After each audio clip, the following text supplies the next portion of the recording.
Dear respected Muslim brothers and guests, as my brother mentioned to you, I am here tonight and feeling very honored to have this opportunity to address you on this topic. And I want to say that this is not a lecture. I don't think that I'm prepared to lecture, but it's sort of an advice to myself even, because I see myself sitting in these chairs in front of me. Just a few days ago, a few years ago, just a little while ago, I was sitting right there where you are, Christian, non-Muslim, whatever nationality, it doesn't matter. A human being that was not aware of Islam, and at that particular time did not really understand the purpose of life. So with that note, I would request you to think of what I'm saying to you just as information and as advice, not a lecture. The information which I wish to share with you, it may seem a bit extensive. When you consider the capacity of the human brain and the amount of information that it can store and that it can decipher, then a few pages of information tonight, I'm sure it will not overburden you. It is my responsibility to address the topics of our discussion tonight. What is the purpose of our life? And also ask the question, what do you know about Islam?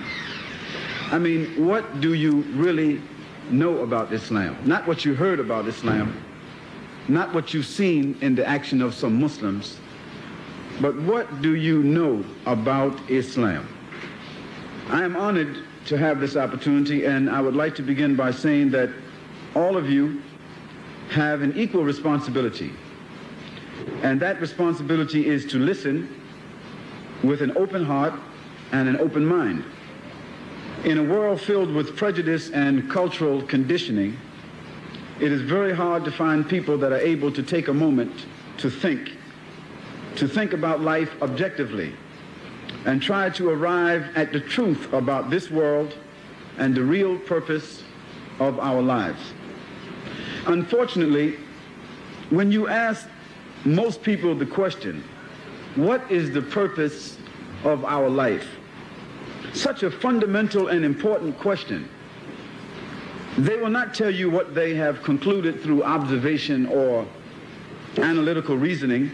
Rather, in most cases, they will simply tell you what someone else said, or they will tell you what is commonly presumed by others.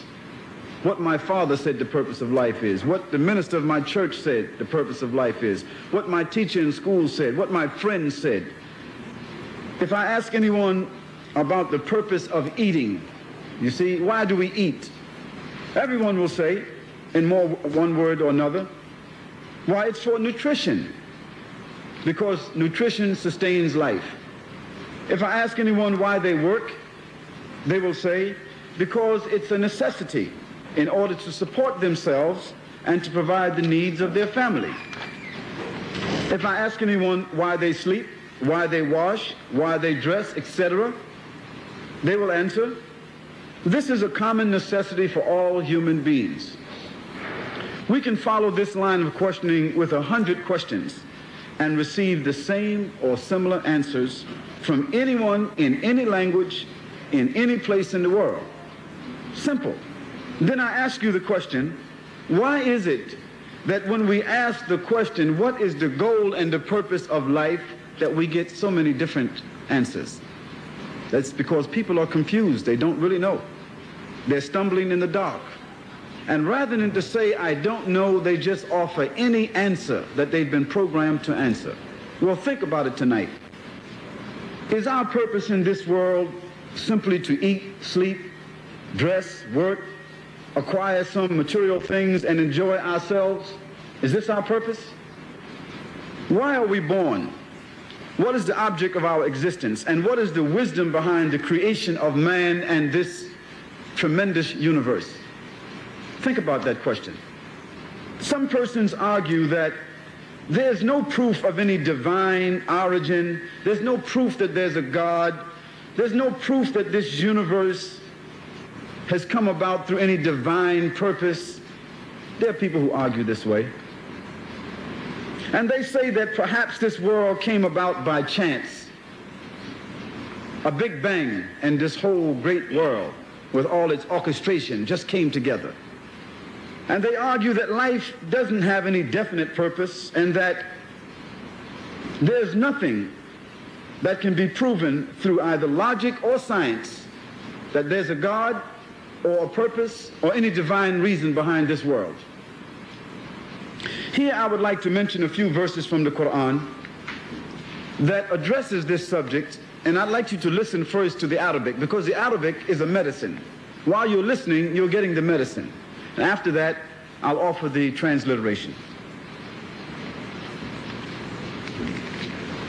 أعوذ بالله من الشيطان الرجيم بسم الله الرحمن الرحيم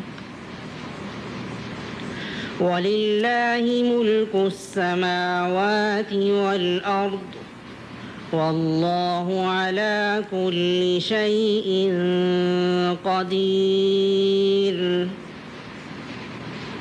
إن في خلق السماوات والأرض واختلاف الليل والنهار لآيات لأولي الألباب الذين يذكرون الله قياما وقعودا وعلى جنوبهم ويتفكرون في خلق السماوات والأرض ربنا ما خلقت هذا باطلا سبحانك فقنا عذاب النار. We seek the protection of Allah from every evil thing. Allah mentions to us in the Quran that to Allah belongs the dominion of the heavens and the earth, and Allah has power over everything. Behold, in the creation of the heavens and the earth, and in the alternation of the night and the day, there are indeed signs for men of understanding, men who celebrate the praises of Allah, standing, sitting, and lying down on their sides, and they contemplate the wonders of the creation in the heavens and the earth with the thought, our Lord, not for any foolish purpose hast thou created all of this. Glory be to thee. Give us salvation from the penalty of the hellfire. Now here in these verses, Allah has mentioned very clearly to us by first drawing our attention to the creation of ourselves, the different postures of the human body, the different attitudes of the human psychology. He draws our attention to the heavens, the alternation of the night and the day, the firmament, the stars, the constellations. And then he says to us, he has not created all of this for any foolish purpose. Because when you see the design of it, you know that the design of it is very powerful and very precise. And something very powerful and very precise that is beyond your own calculation and imagination, it cannot be foolish. It cannot be just thrown together. For instance, if you took 10 marbles and numbered them 1 to 10, and all of them were different colors, and you put them inside of a bag and shook the bag, and then closing your eyes reached inside that bag, and I told you, pull out marble number 1, and then pull out marble number 2, and then pull out marble number 3 in order. What's the chance of your pulling out those 10 marbles in order? Do you know what the chances are? 26 million to 1. So what's the chances of the heavens and the earth being thrown in a big bang and orchestrated like they are? What's the chance of that? My dear respected brothers, we have to ask ourselves a further question. When you see a bridge, a building, or an automobile, you automatically consider the person or the company that constructed it. When you see an airplane, a rocket, a satellite, or a large ship, you also think about how incredible of a vehicle that it is. When you see a nuclear plant, an orbiting space station, a super international airport like what exists here in this country, you have to be thoroughly impressed with the engineering dynamics that are involved. Yet, these are just things that are manufactured by human beings. Then what about the human body? With its massive and intricate control systems. Think about it. Think about the brain, how it thinks, how it functions, how it analyzes, stores information, retrieves information, distinguishes and categorizes information in a millionth of a second, and does it constantly. Think about the brain for a moment. This is the brain that made the automobile, the rocket ships, the boats, and the so and so. Think about the brain and who made that.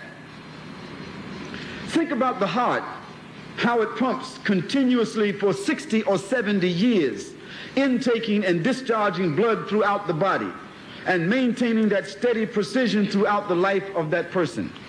Think about it. Think about the kidneys, what kind of function that they carry.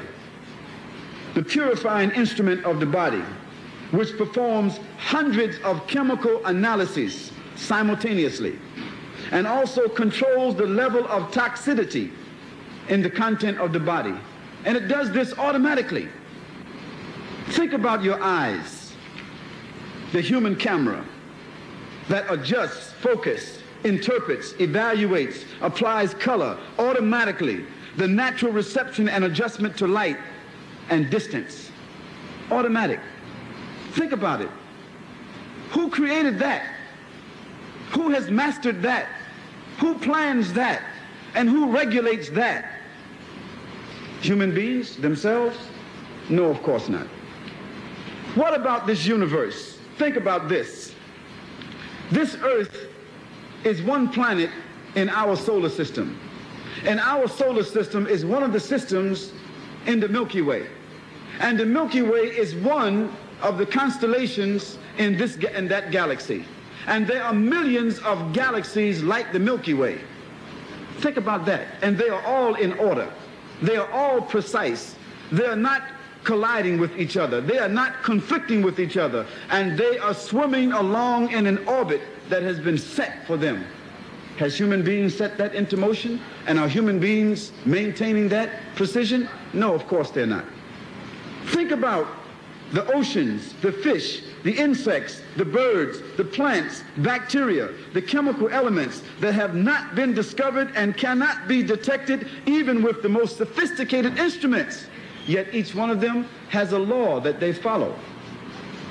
Did all of this synchronization, balance, harmony, variation, design, maintenance, operation, and infinite numeration, did this happen by chance?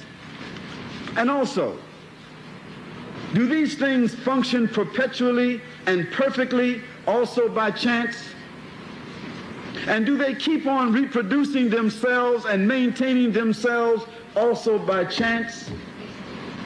No, of course not. That would be totally illogical and foolish to think, and in the least, it would indicate that however it came to be, it is totally outside of the realm of human capabilities. We will all agree to that.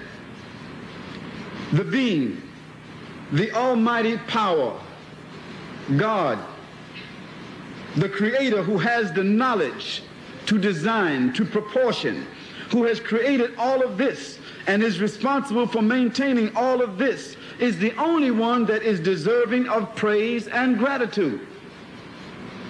If I gave each one of you $100 for no reason, just for coming here, you would at least say thank you. What about your eyes, your kidneys, your brain, your life, your breath, your children? What about that? Who gave you that? Is he not worthy of praise and thanks? Is he not worthy of your worship and your